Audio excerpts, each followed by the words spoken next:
بسم اللہ الرحمن الرحیم۔ السلام علیکم۔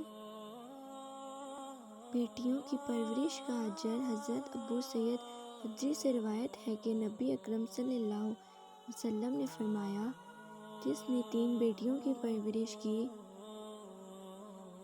انہیں اچھا ادب سکھایا، ان کی شادی کی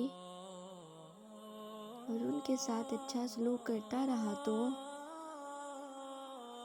اس کے لیے جنت واجب ہے۔ اور ایک روایت میں ہے،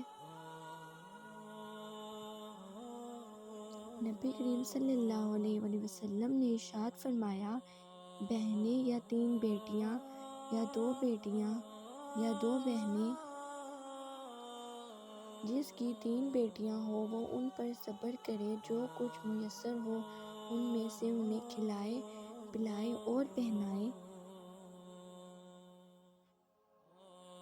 قیامت کے دن وہ اس کے لیے جنت سے رکاوٹ بن جائیں گی۔